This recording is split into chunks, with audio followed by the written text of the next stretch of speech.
In the northeastern corner of Australia, where the top end meets the sea, lurks a relic from the days of the dinosaurs.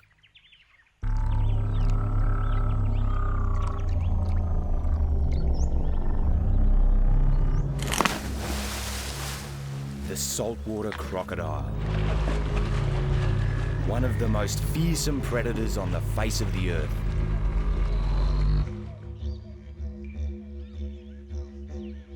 But even salties have their sweeter side.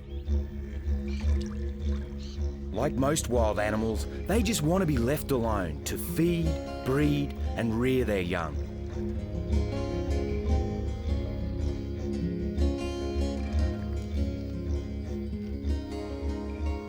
Crocs are complex creatures, finely tuned to their surroundings.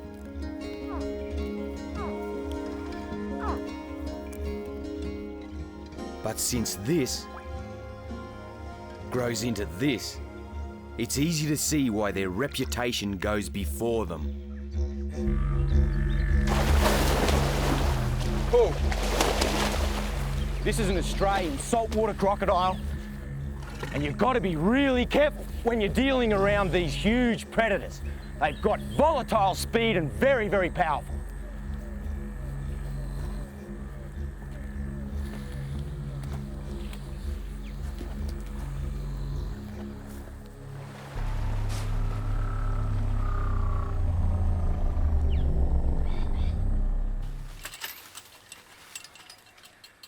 I'm Steve Irwin, and I've been around big saltwater crocodiles all of my life.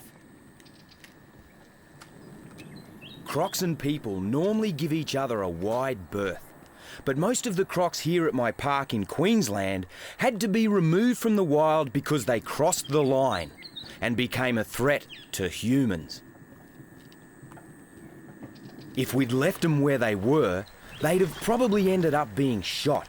And you can't lock them all up. I'm hoping to come up with a better solution. We call this desperado Agro. He's the wildest croc we've got in the park. And right now, he's hungry.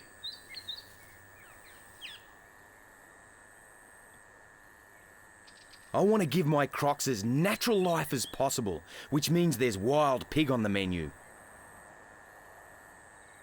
And I'm using myself as live bait.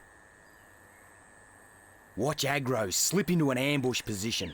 Right now, I've got no idea of knowing where he'll strike from. He's made himself completely invisible.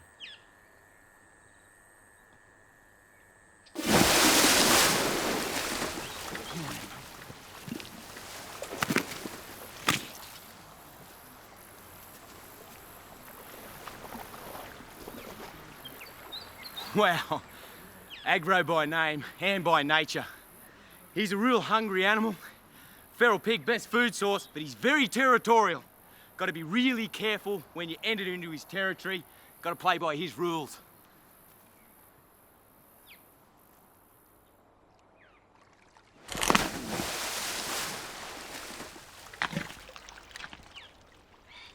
Here in Australia, they call me the Crocodile Man. When a croc like Agro starts playing up, I'm often the first one to hear about it. I've just had a call about another problem croc, but this time I won't be bringing him back to the park. I want to try a new idea. Crocs like Agro can live for 100 years and they have long memories. I want to see if we can teach them to mend their ways, give them a lesson they'll never forget. If it works, we can leave them where they belong, in the wild. An operation like this takes teamwork. That's where my wife Terry comes in. And Wes, my right-hand man. It's a bit like tying down the Queen Mary. What are you doing? At least ours won't fall off, mate. And I wouldn't go anywhere without Duggar.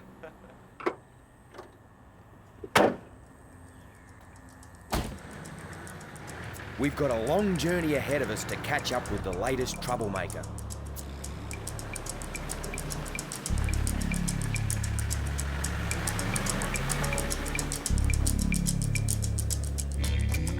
From our starting point near Brisbane, it's a 3-day drive north into croc country. Saltwater crocs are found right across the top end of Australia. Until they were protected in the 70s, they were heavily hunted for their valuable skins.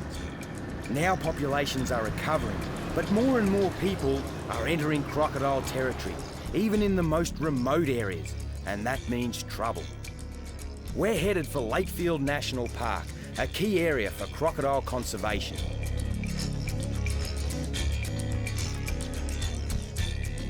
It's November, the end of the dry season, and the coastal wetlands are parched. Even the rivers eventually dry up. Any water that's left becomes very precious.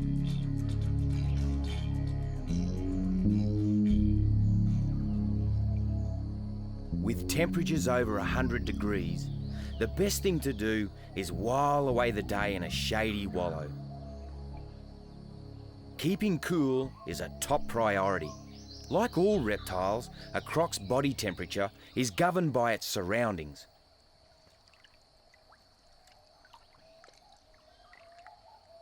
This one looks like a big old male. Older crocs are usually darker in colour. This lighter specimen is a much younger croc. In croc society, there's only room for one king of the pond.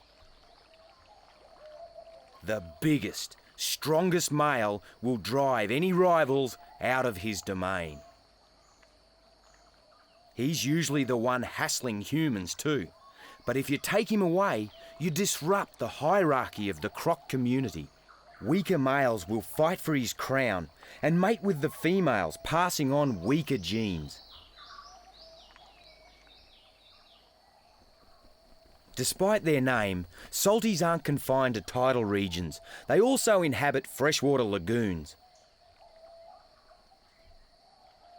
There they rub shoulders with Australia's other croc, the smaller freshwater variety, far less aggressive than its much larger relative. Freshies are too small to do you or me any real damage, but this little bird is pushing its luck. You can tell a freshie from a salty by its long, narrow snout, well worth knowing when you're out in the bush. While freshies eat small prey like crayfish or even insects, a salty might fancy a piece of you. During the dry, water acts like a magnet for all kinds of wildlife, a mobile menu for the crocs. Wild pigs destroy the riverbanks rooting for food. Since being introduced to Australia from Europe, they've become a real pest. All this wildlife attracts human visitors to the waterhole too. It's a favourite spot for campers.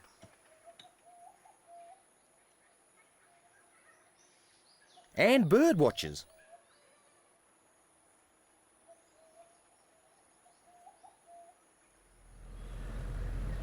In these peaceful surroundings, people tend to forget what could be lurking in the water.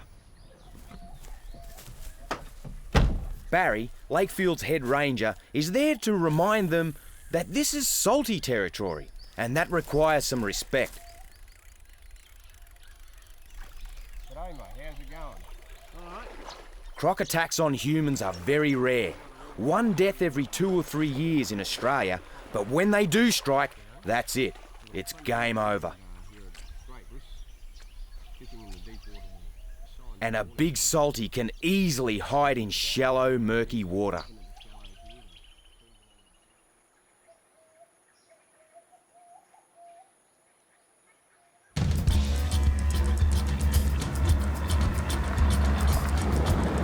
After 3 days on the road, I'm itching to get on with the job.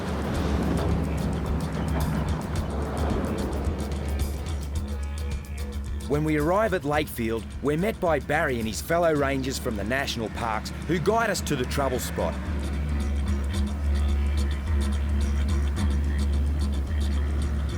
Because of the problem croc, the area's closed to the public at the moment.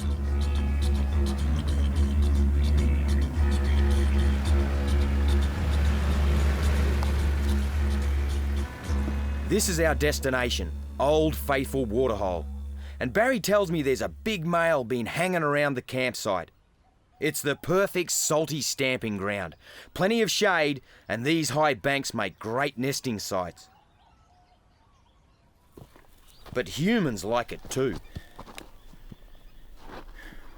Here's where the conflict begins. This is a really popular fishing hole.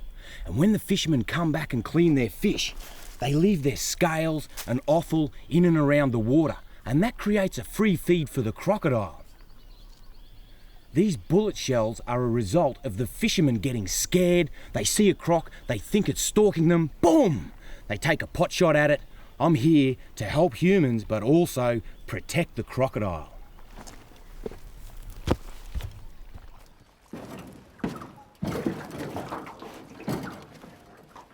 First, I want to have a scout around the area with the help of Barry and his fellow ranger, Ron. Everybody right? Yeah, mate. This is their patch of bush, and they can show me any signs of recent croc activity. That way I'll know the best place to set up a couple of traps.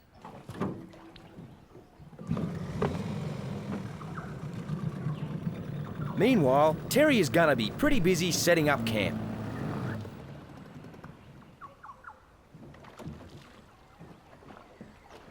The bank opposite is the best place for me to start. It's an ideal basking area for a croc. Nice gentle slope down to the water.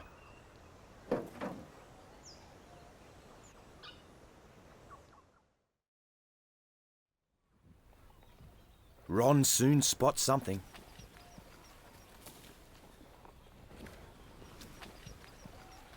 Oh, that's a nice little wallow, Ron.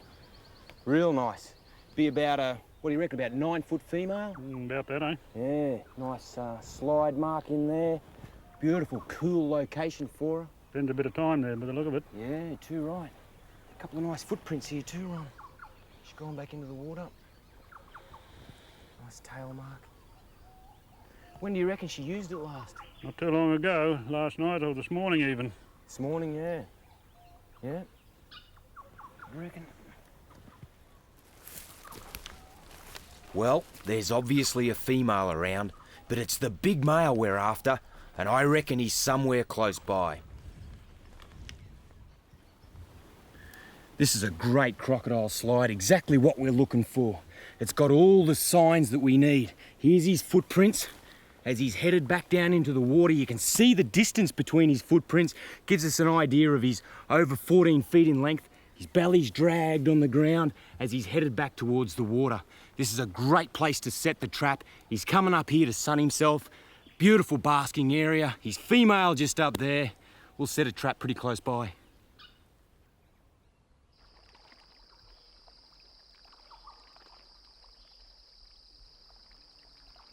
Have a look at this. It's the big bloke himself.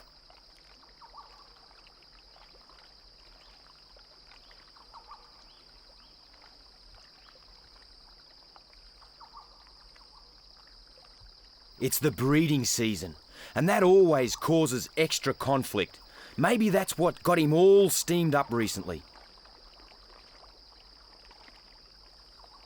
As he patrols his turf, other crocs steer well clear.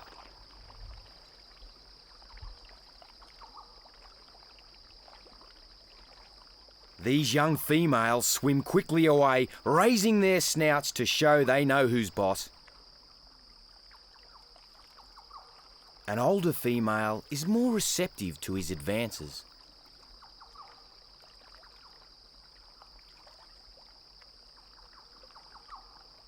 He moves in as she signals her interest.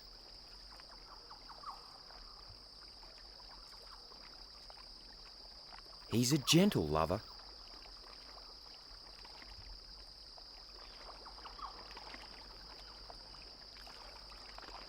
Gradually, they shift into a position for mating.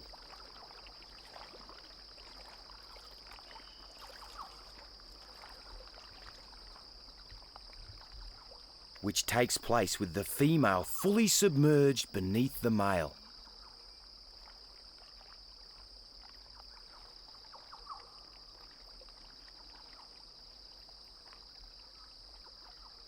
With the dominant male occupied, smaller males like this one might get a look in on the mating front.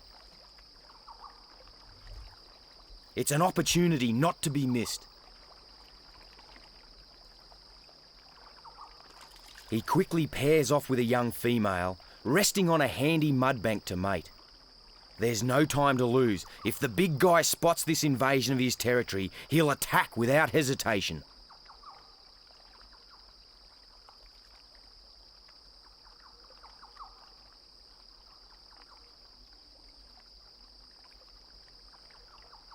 But this time, the young male's got away with it.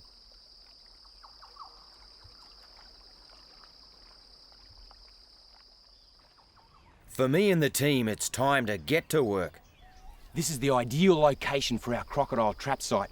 This is a natural gully, and I'm going to utilise the crocodile's keen sense of smell to lure him in. I'm going to run barricades up each side of the trap because I've seen crocodiles come in from the side, get a scare or kill the trap, and then retreat. We want him coming up, right up to the back of the trap and grabbing hold of that big piece of bait.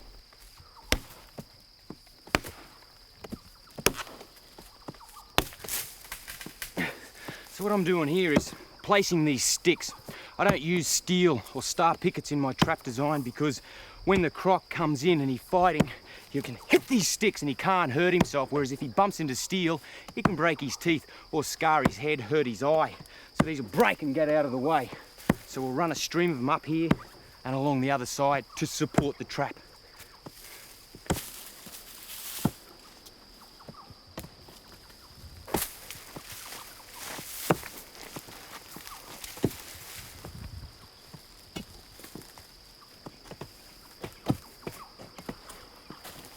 So you can just grab a corner here, lift the corner here, just pull it up for a sec.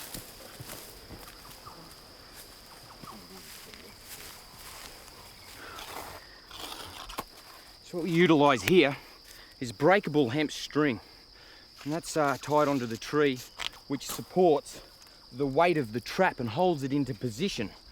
Just a couple of simple knots. So as when the croc goes inside the trap, grabs hold of it and struggles, the string breaks off and the trap will drop loose around him, so the croc hasn't got a vantage point where he can get in and actually break through the trap.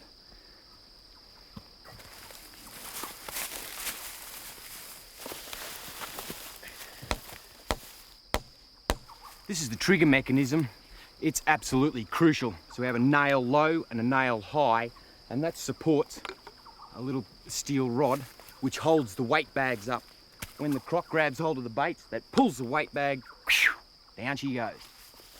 Meanwhile, Wes has spotted our target croc. Oh, I see. Holy snap and duck shit.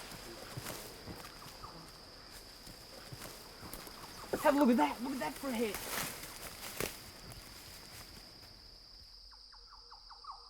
Looks like he's checking us out.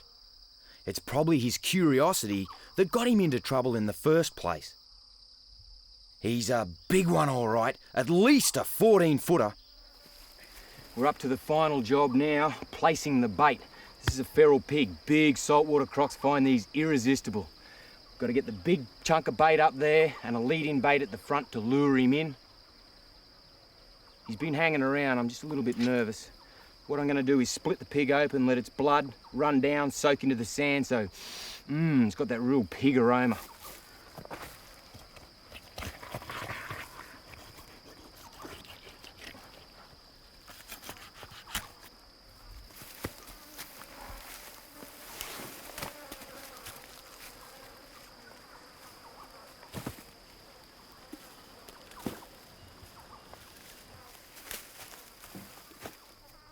This is the last job, lead-in bait. Now what I utilise is a really strong nylon cord such that only a crocodile can break it. And I string it off the ground so as when the croc comes up, smells it and bites it, I'll be able to get a set of claw marks here and to distinguish if it's my target crocodile or not. It's just coming on to dark. I'm starting to get a little bit nervy hanging so close to the water. Righto fellas, let's go.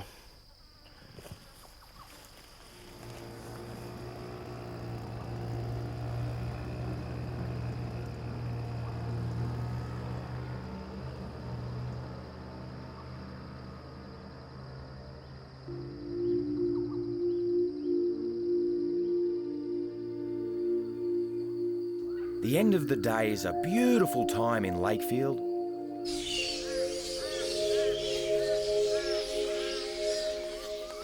Many of the park's nocturnal residents are just beginning to stir, including one of the world's largest populations of bats, little red flying foxes. There are 10 million in this colony, 3 times as many as the number of people in Sydney, Australia's largest city.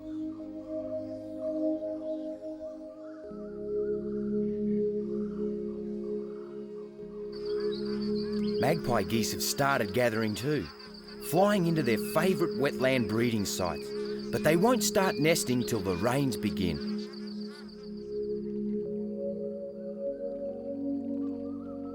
It's already getting cooler. Crocs spend all night in the water, which is warmer than the night air. They're reptiles. They've got to keep their body temperatures stable.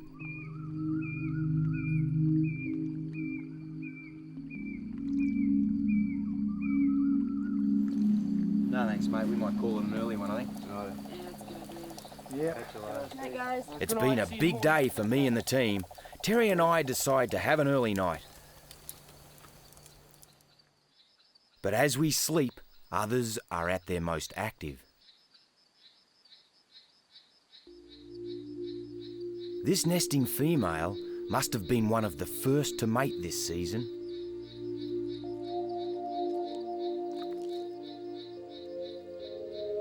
She takes up to an hour to lay around 50 eggs.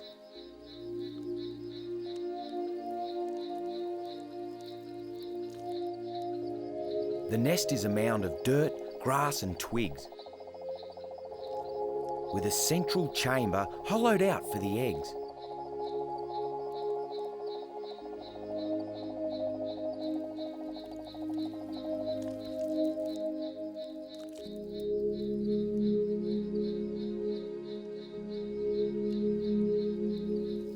When she's finished laying, she covers the eggs with rotting vegetation to keep them warm during incubation.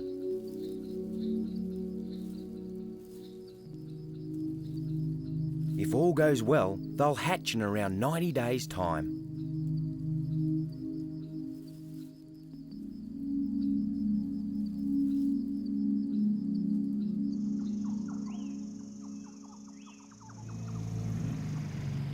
I've been awake half the night thinking about the traps, and at first light, Terry and I go to check them out. The first one was empty, but the other one looks promising.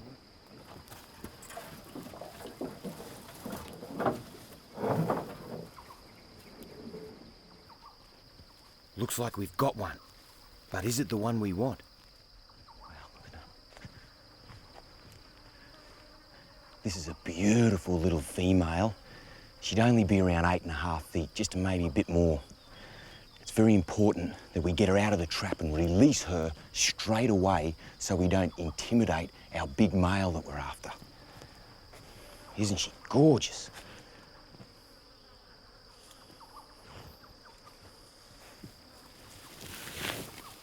Our target male will have seen his trapped female and will most certainly avoid this trap.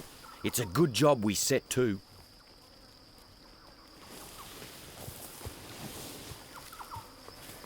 I'm just going to see if I can drag her out, babe, so get ready to move out of her way. Okay. Be careful.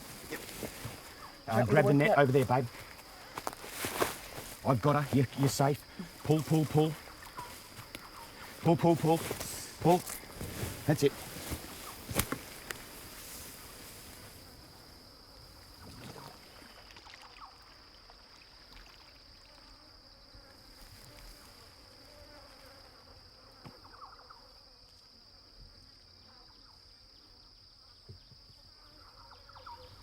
Didn't have an aggressive streak in her whole body. Beautiful young female. Absolutely gorgeous. Let's reset the trap. The female we caught probably hadn't started nesting yet. It's still early in the season.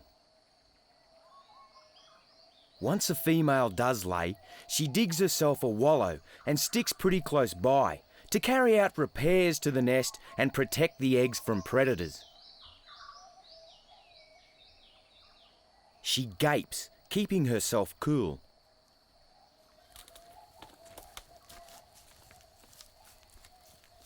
With the trap reset, Terry and I can take the time to have a look around. Looks like another crocodile nest up ahead. Wow, what a little beauty. Whoa!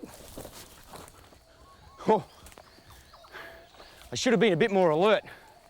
Now, this is a protective female. Isn't this beautiful? She must have laid her eggs last night, and when the female's laid her eggs, her maternal instincts click in, and she's come up, whammo, get away from my eggs, get away from my potential babies. I'm gonna do just that. You're all right, you're all right.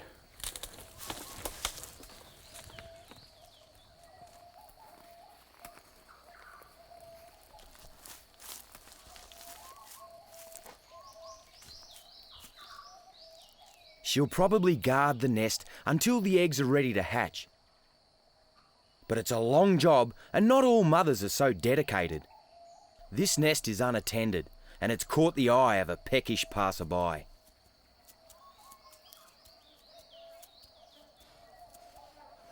Wild pigs, often eaten by adult salties, balance the books by feeding on crocodile eggs. This one takes just a few minutes to devour and destroy the entire clutch.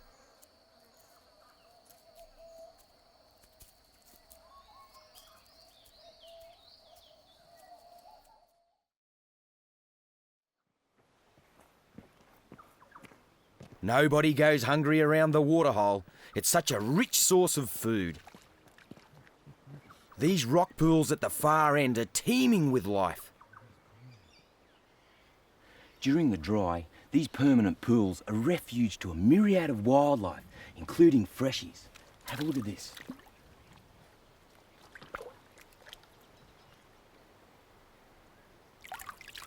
Here's the remains of last night's meal. They're yabbies, crayfish, and the freshie that ate them is probably still around.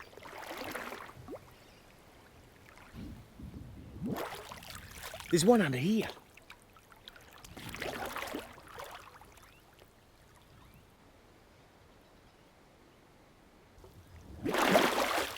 Have a look at this little blighter. Crikey, he's as fat as mud. These water holes are just crawling with wildlife. There's yabbies and fish biting at me, which is perfect for these little freshies. Hey, where you going, mate? Oh, he should come in. The water's so cool. These pools are also the perfect place to cool off. I think these rock shelves are all shaded over and keep it cool. Ooh, it feels great. But hang on a minute, what's that? Looks like something else had the same idea.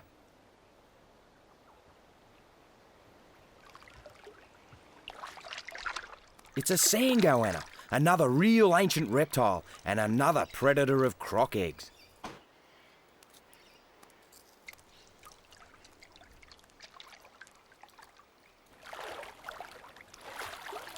If I can get close up, I'll show you just how big it is.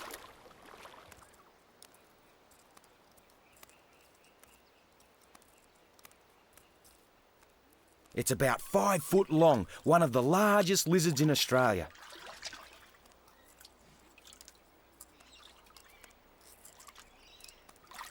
Reptiles have been here for a lot longer than humans, and they're better adapted to this rocky terrain. That forked tongue tastes the air, picking up any traces of a potential meal.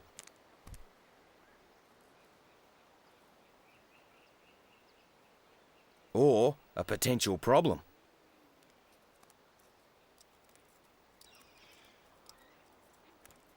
Like the crocs, goannas are masters of their domain, the product of nearly 100 million years of evolution.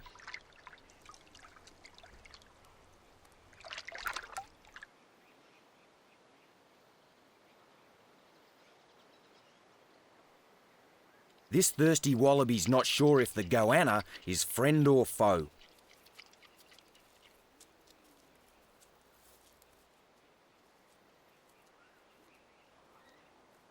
Faced with this puffed up throat, it's not hanging around to find out.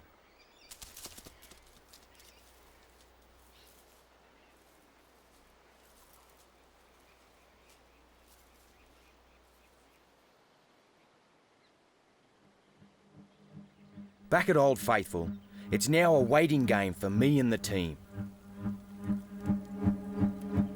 All we can do is keep checking the traps.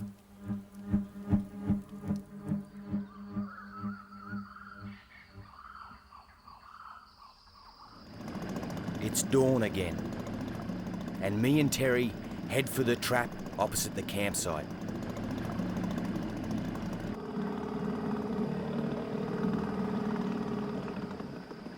As we get closer, we can see there's a croc in the net.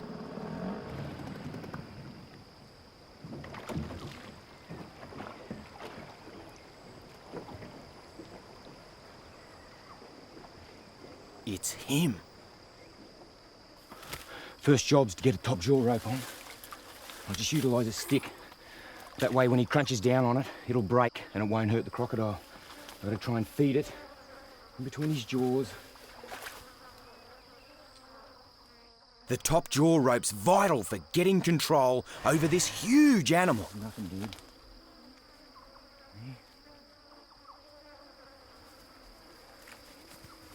It's a very intense moment. The chance to try something nobody's ever tried before. Normally, nuisance crocs are shot, locked up, or relocated to a more remote area. Even that doesn't work. Crocs have superb homing instincts and will travel hundreds of miles back to their own territory. But if my hunch about being able to change their behaviour is right, we'll be able to leave them safely where they are, and that's good news for humans and for crocs. Of course, he doesn't know that, and right now he's got his jaws wide open in the attack position. He's gonna go, I think. Here we go. You're all right, mate.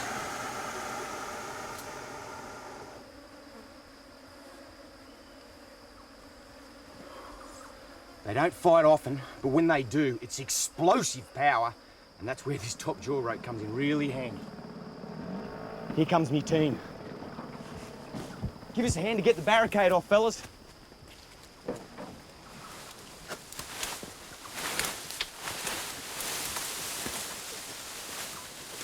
Barry's brought reinforcements. The more muscle power, the better.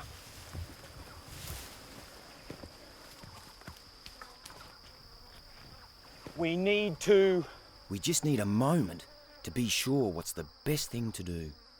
We were gonna build an enclosure to hold our croc overnight, but looking at him now, he's just too big. What I think we'll do, mate, is... The most important thing is to cause him as little stress as possible. Despite their size, crocs are particularly sensitive to stress. They're designed for short, sharp bursts of action. A long struggle can be fatal. That's one of the drawbacks of removing them from the wild. The journey alone can kill them. We decide to leave him right where he is.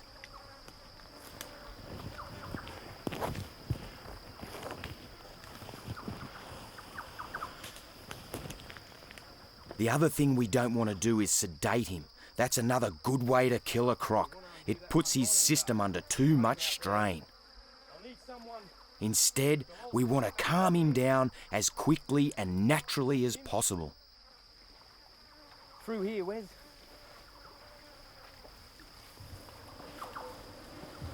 Okay, now, make sure you can clear it and just let it drop if I say. It's gonna go. Here we go. Put the weight on, that's it, hold him. We got him. Good work, fellas. I'm gonna keep going.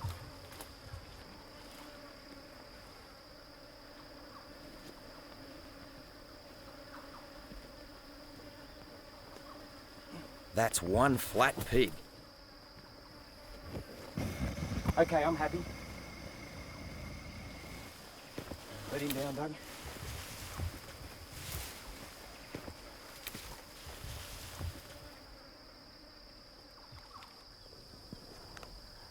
Now that we've got him secured, settled, and relaxed, quite comfortable, I guess, we'll get some buckets of water and we'll cool him down, keep him moist, because we've decided to keep him overnight, and we'll get lots of water in and around his cloacal region, wash all this dead pig around so there's no chance of infection, and try and keep him as happy as a pig in mud.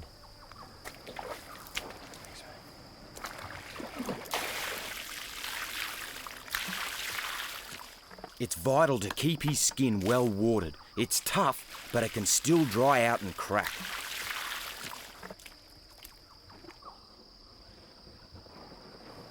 And a few hours in direct sunlight could be downright fatal. He's a reptile, so he can't regulate his own body temperature. We've bought a big tarpaulin to provide some shade. This is really nice and shady, quite cool with that breeze blowing through. It's important that we leave him alone now for a few hours just to let him relax.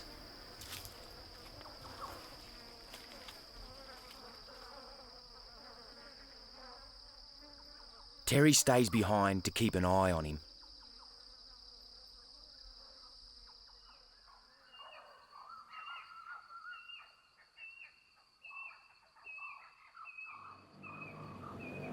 When night falls, Barry and I return to the scene to educate our troublemaker about spotlights and boats.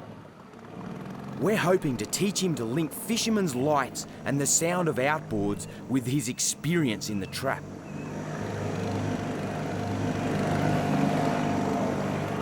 That way, when we release him, he should be keen to keep away from them.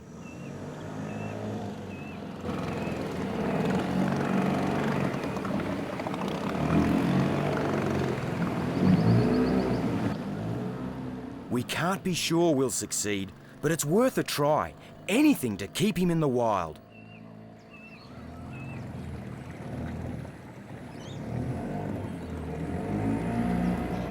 It's a long night.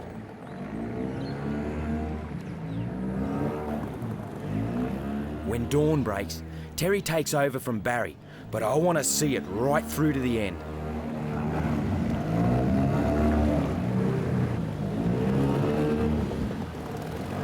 I really want this to work. And I'm depending on our Croc's long memory to do the trick.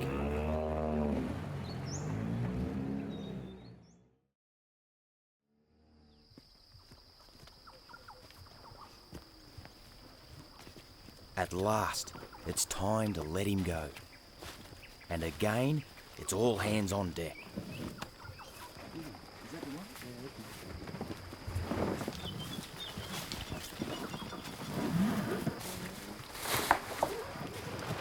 Everyone's pretty quiet at this time in the morning, including the crocodile.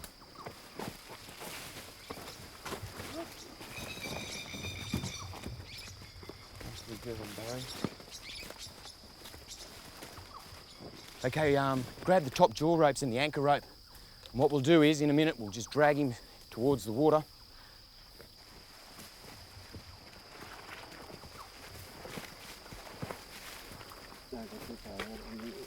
Okay, Dougie, if you can just keep your jaw rope and down low. Ronnie, Ian, you're right.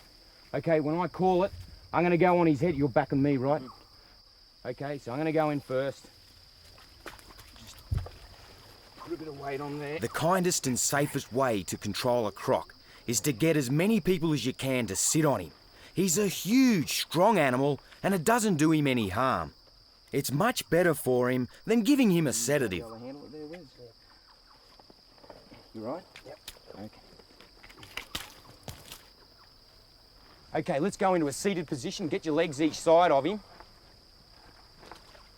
And get up as close as you can to each other because people are going to count. The more we get on there, the better. Are you confident, mate? Yep. Sure? Yep. Okay, because I'll be right here too. Okay. Righto, you can drop it down. And if you could get on the crocodile, kind of scoot up as much as you can. Whatever you do, babe, don't complicate Wes. Okay, Duggar. Let it go, Doug.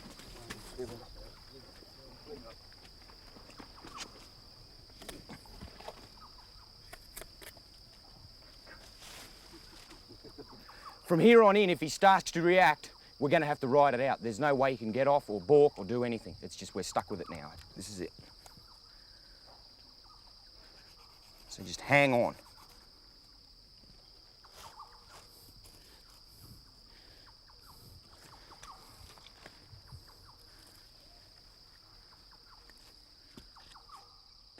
The top jaw rope's the last to go.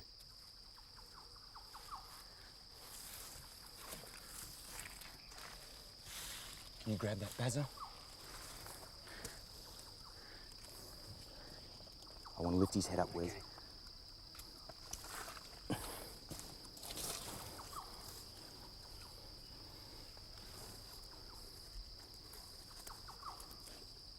I never get complacent about those snappers, especially this close up.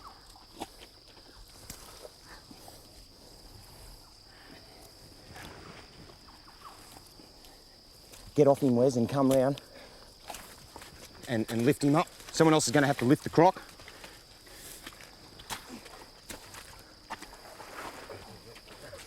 I need his front legs out. Front leg's coming. Get your weight off him, Tear. Okay, now I need move up onto his head, Tear. Bazza, follow up to the neck. It's a pretty tense moment. Everyone's got to be in exactly the right position.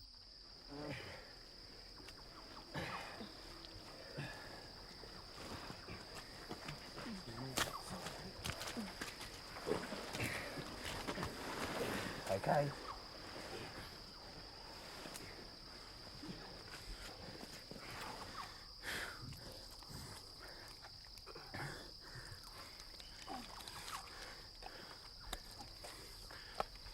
So his whole body from the back legs has to come down towards the water. Okay, when I call it, I want everyone off, exit out the back and stand at, like out the back of him. I got the eyes. I got the eyes. Okay, go.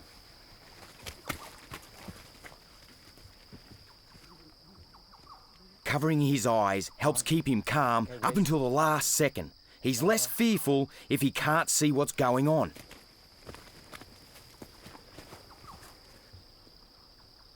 He's a little bit disorientated. It takes him a minute to get his bearings.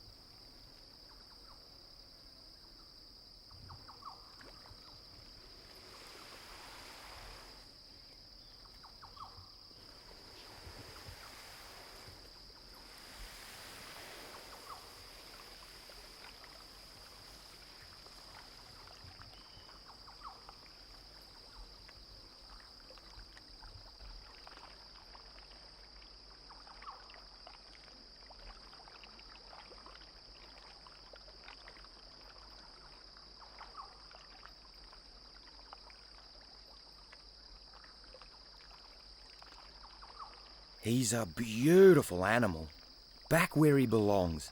And that's the whole point of the exercise. That's where we want him to stay. We'll be back later in the year to monitor the situation. But for now, we need to get out of the park fast, before the rainy season starts. The roads will soon be flooded. If you don't get out in time, you can be stuck here for 3 months.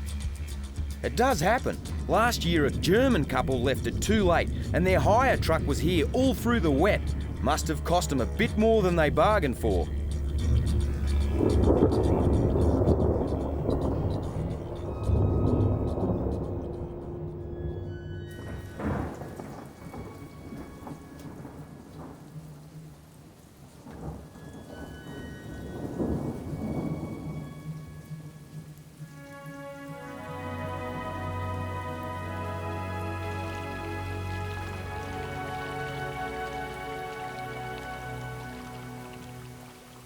With the monsoon and rising flood levels, male crocs like to spend all their time in the water.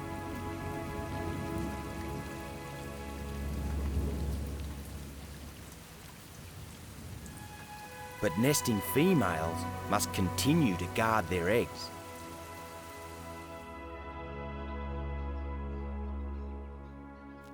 Other mothers take advantage of the new grass revived by the rains.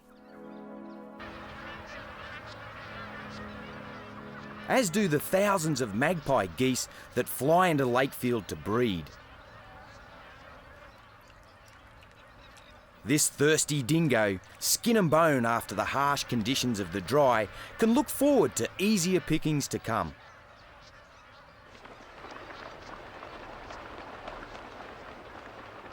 Food is more plentiful for all of Lakefield's inhabitants, and the park is blooming.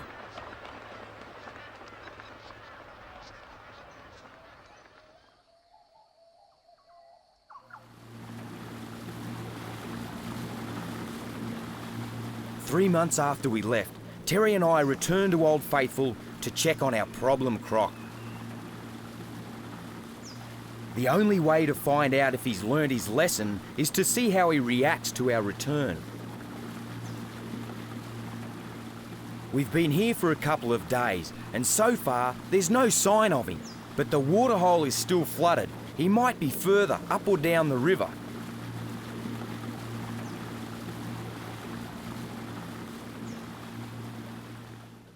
The rains have been really heavy this year, and for one mother, it was a disaster. The young female I disturbed back at the start of the breeding season didn't build her nest on high enough ground.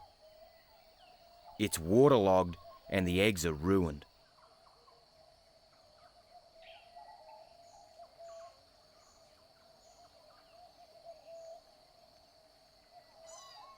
But there's a new sound in the air around Old Faithful Waterhole.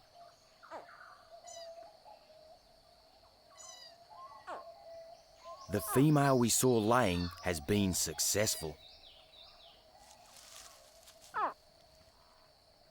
Deep in the nest, some of her eggs have already hatched and the newborns are calling to their mother.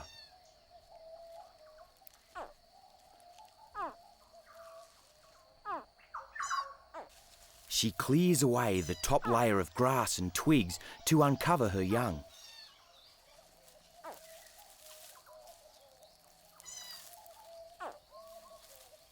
And the first hatchlings head for the daylight.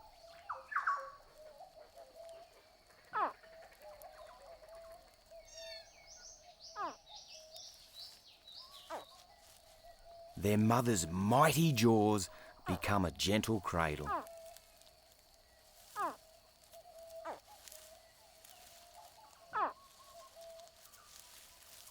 Some of the babies hitch a free ride to the water.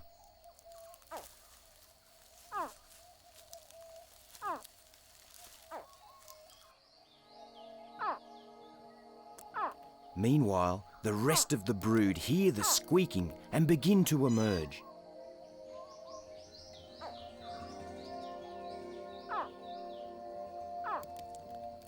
The hatchlings are less than 6 inches long, but perfect miniatures of their mother.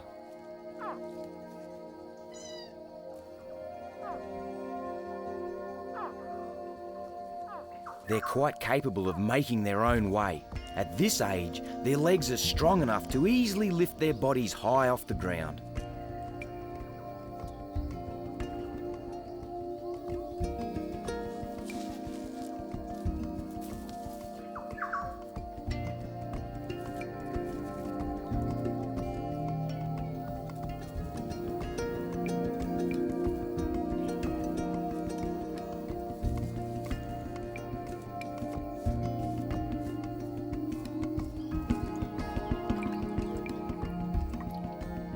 Once in the water, there's safety in numbers, so the babies gather together.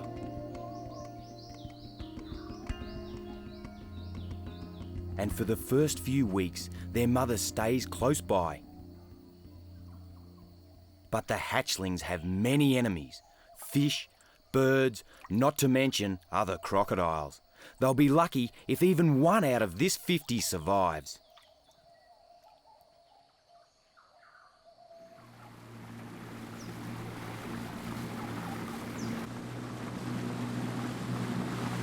Right now, we're still wondering if our problem croc is going to show his face. Terry and I have seen absolutely no sign of him, but if anyone's going to spot him, Barry will.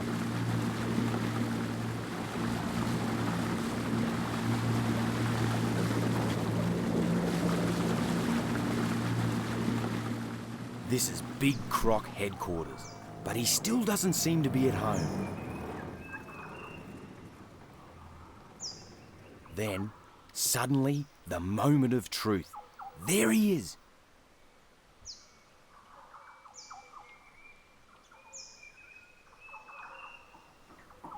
This is looking good. We've seen our large male crocodile, but as we approach him, he submerges and seems to go up the other end. Although we can't say for sure, it looks like he may remember his night in the trap. That could be good news for the fishermen who come here. And good news for our croc and all those like him.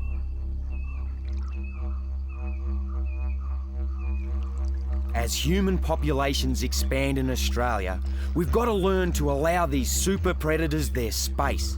This new approach could help us leave them in the wild where they belong. That way, there'll always be Crocs Down Under.